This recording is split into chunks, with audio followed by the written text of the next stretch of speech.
हाय नमस्ते, आप देख रहे हैं मसाला बैट्स। आज की ताज़ा तरीन खबरों में आपका स्वागत है।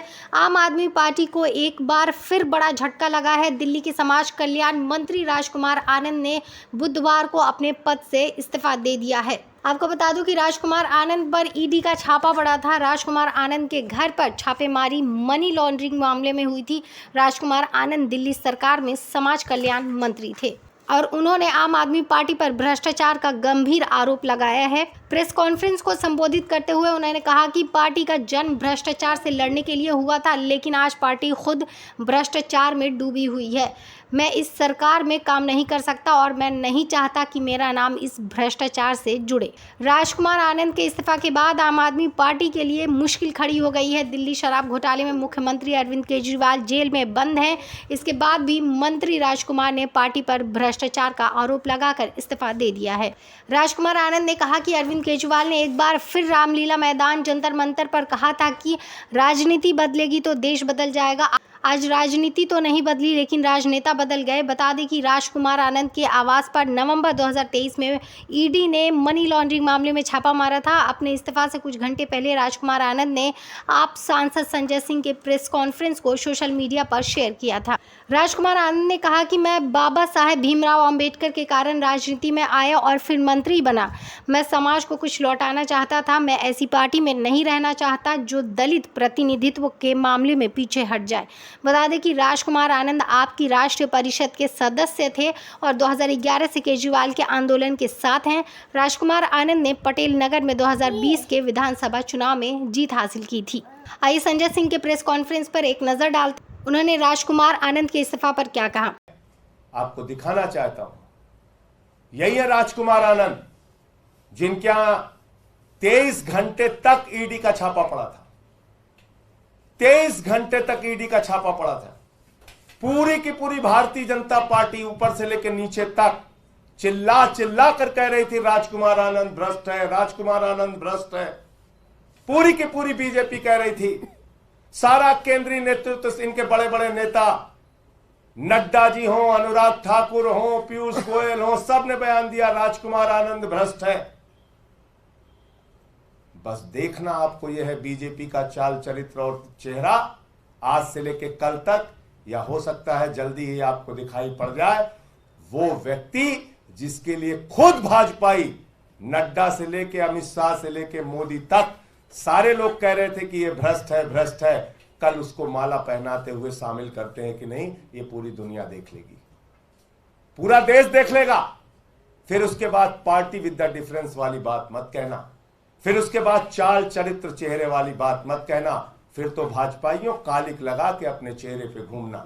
तुम्हारा कोई चरित्र नहीं है, कोई चरित्र नहीं है। तुम्हारा एक ही चरित्र है, पार्टियों को तोड़ो, सरकारों को गिराओ, लोकतंत्र को खत्म करो, संविधान को खत्म करो।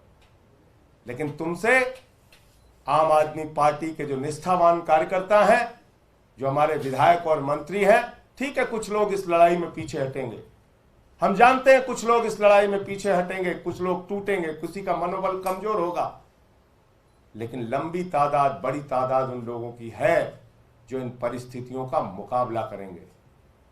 साथ ही मनीष सिसोदिया जी हों, सत्येंद्र जैन जी हों, अरविंद केजरीवाल जी की गिरफ्तारी के बाद भी पूरी की पूरी पार्टी एकजुट है, लामबंद है। किसी को आप बताइए, हमसे सवाल पूछते थे टीवी चैनल वाले, कहां से आपके विधायकों से संपर्क कर लिया गया, किसको तोड़ने की कोशिश की गई, कैसे आप हवा हवाई बातें करते हैं। पता चल गया ना कि हम हवा हवाई बातें कर रहे थे, या भाजपा की मंशा यह थी कि केजरीवाल को गिरफ्तार करो और पार्टी को तोड़ो। हम तब भी सच थे, आज भी सच है और आगे भी सच रहेंगे और उसी सच्चाई के साथ लड़ेंगे। आतिशी जी ने जब आरोप लगाया, जब सौरभ भारद्वाज जी ने आरोप लगाया, जब यहां बार बार इन लोगों ने कहा, हमारे माननीय मंत्रियों ने, कि ये सब खेल चल रहा है बीजेपी वालों का, एक मीडिया वाला यकीन नहीं कर रहा था। सब हमसे उल्टा सवाल पूछ रहे थे। कल जब तस्वीर देखिएगा तो मैं मीडिया के मित्रों से कहना चाहता हूं, इतना साहस जरूर दिखाइएगा कि नड्डा से पूछिएगा कि जिस व्यक्ति से आप कह रहे थे 23 घंटे की ईडी की छापेमारी के बाद कि ये भ्रष्ट है, उसको आज आप कैसे भारतीय जनता पार्टी का पटका पहना रहे हैं? यह सवाल तो बनता है मीडिया के मित्रों। और देखूंगा कल अगर ये बीजेपी में राजकुमार आनंद जी शामिल हो रहे होंगे तो आपकी ओर से ये सवाल पूछने का साहस कौन सा चैनल और कौन सा मीडिया करता है, ये जरूर हम लोग भी देखेंगे, क्योंकि सवाल तो हमसे बार बार पूछे गए। अब ये थोड़ा सा इनका देखिए, जिस दिन छापा पड़ा था, यही चलाओ, ये बीजेपी का बयान आया था उस दिन। आम आदमी पार्टी और केजरीवाल जी को समझना चाहिए कि आज धरने और ड्रामे का समय नहीं है, आज अपने दायित्व को निभाने का समय है, जांच में हिस्सा बनने का समय है, विक्टिमहुड कार्ड नहीं, भ्रष्टाचार का रिपोर्ट कार्ड देने का समय है। बस रोक दो। और जो पार्टी ये भ्रष्टाचार का रिपोर्ट कार्ड मांग रहे थे जिस दिन ईडी का छापा पड़ा था राजकुमार आनंद पे। तो और बाकी, क्योंकि सरकार के वरिष्ठ मंत्री हैं सौरभ भारद्वाज जी, इनको बीच बीच में जब मैं उस वक्त जेल में होता था तो जेल में टीवी जो चलती थी समाचार देखता था, बहुत सारी सच्चाई का खुलासा पहले भी ये कर चुके हैं। मैं चाहूंगा आपके सामने विस्तार से अपनी बात रखेंगे। संजय जी ने जैसा कहा, आज पार्टी के लिए वो क्षण है जिसमें कहा जाता है कि हमने कहा था, हमने बताया था, बार बार बताया था, अरविंद केजरीवाल जी को गिरफ्तार करने के पीछे पार्टी को तोड़ना और दिल्ली और पंजाब की सरकारों को गिराना ये मंशा है। और ये बार बार अरविंद केजरीवाल जी कह रहे थे। बहुत सारे साथियों को लगेगा कि हमें राजकुमार भाई से आज बहुत नफरत है, हम उनको धोखेबाज कहेंगे, हम उनको बेईमान कहेंगे, हम उनको ऐसा कुछ नहीं कहेंगे। मैं मानता हूं एक परिवार चलाने वाला आदमी, बच्चे हैं, परिवार है, इज्जत है, रिश्तेदार हैं, ऐसे में ईडी पकड़ के ले जाएगी, तिहाड़ में सालों सड़ाया जाएगा, ये सुन के वो डर गए। हर आदमी संजय सिंह नहीं है, मुझे लगता है कि वो डर गए। कई बार पार्टी कोलीग्स से ये बात कह रहे थे कि जैसे ही थोड़ा एक्टिव होता हूं फोन आ जाता है।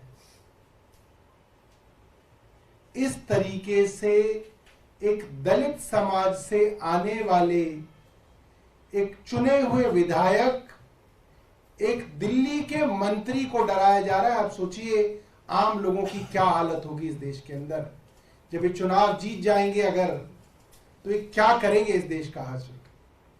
थोड़ी राजनीतिक बात भी करूंगा। पटेल नगर एक रिजर्व्ड कॉन्स्टिट्यूएंसी है।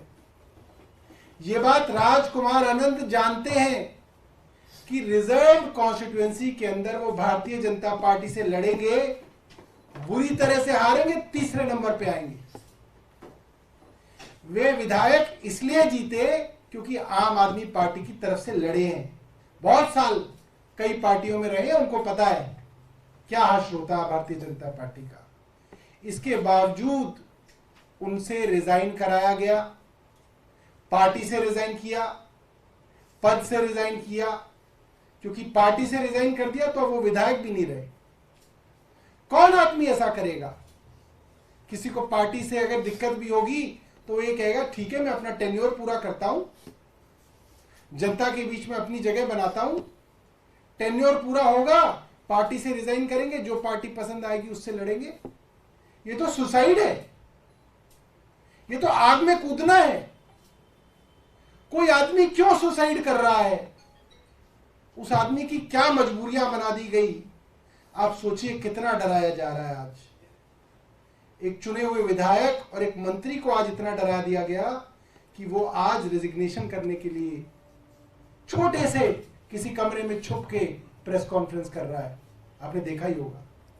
मुझे लगता है कि शर्म आनी चाहिए आज भारतीय जनता पार्टी को कि आज उसने इस देश के प्रजातंत्र की वो हालत कर दी है जिस देश का संविधान बाबा साहब अंबेडकर ने लिखा कि इस देश में लोग आजादी से जिएंगे, आजादी से सवाल पूछेंगे, सरकार से सवाल पूछेंगे, उस देश की हालत आज ये कर दी है कि चुने हुए मंत्री जो है इस तरह से रिजाइन कर रहे हैं।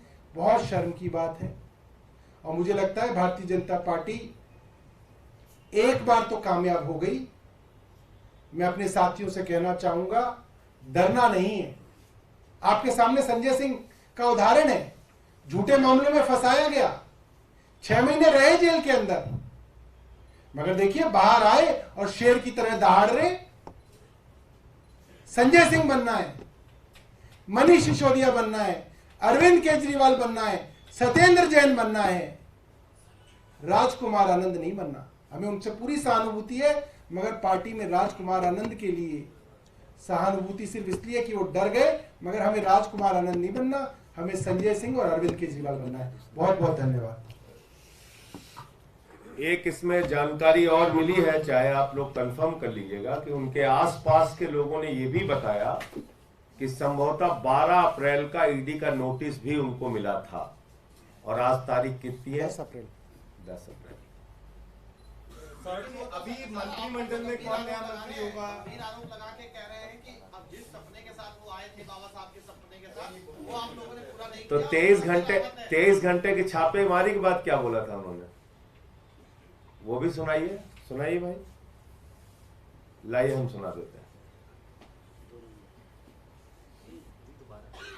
दिल्ली के समाज कल्याण मंत्री राजकुमार आनंद हमारे साथ हैं, जिनके घर से ईडी की टीम 22-23 घंटे की छापेमारी के बाद निकली है।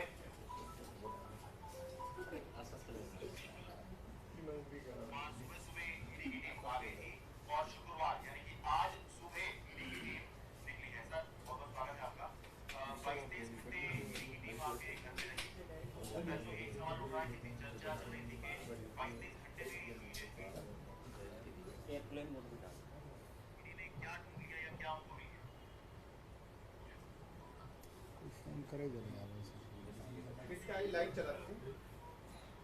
लाइव चला दे।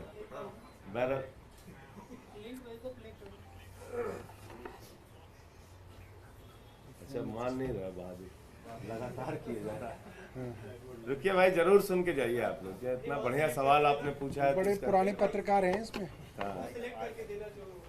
अच्छा सौरभ जी, एक टेक्निकल चीज फंसेगी। अभी पहले ये सवाल होने दो। इतनी चीजें मत फंसाओ। इसका फंस रही है ना, इसलिए जो चिंता है उस पर चिंता करो। सही, इसको टच करो। सुबह ईडी की टीम आ गई थी और शुक्रवार यानी कि आज सुबह ईडी की टीम निकली है। सर बहुत बहुत स्वागत है आपका। 22-23 घंटे ईडी की टीम आपके घर पे रही। तो पहले तो एक सवाल उठ रहा है कि इतनी चर्चा चल रही थी कि 22-23 घंटे में ईडी ने क्या ढूंढ लिया या क्या उनको मिल गया? कुछ भी नहीं उनको मिला। पूरे दिन वो बार-बार उन्हीं कमरों में बार-बार जाते रहे, कुछ छुपाया होगा, कुछ तो निकलेगा। इस पर आपकी क्या कुछ राय है, प्लीज़ कमेंट बॉक्स में ज़रूर बताइएगा। मिलते हैं किसी नई पेशकश के साथ, तब तक के लिए इजाज़त दीजिए।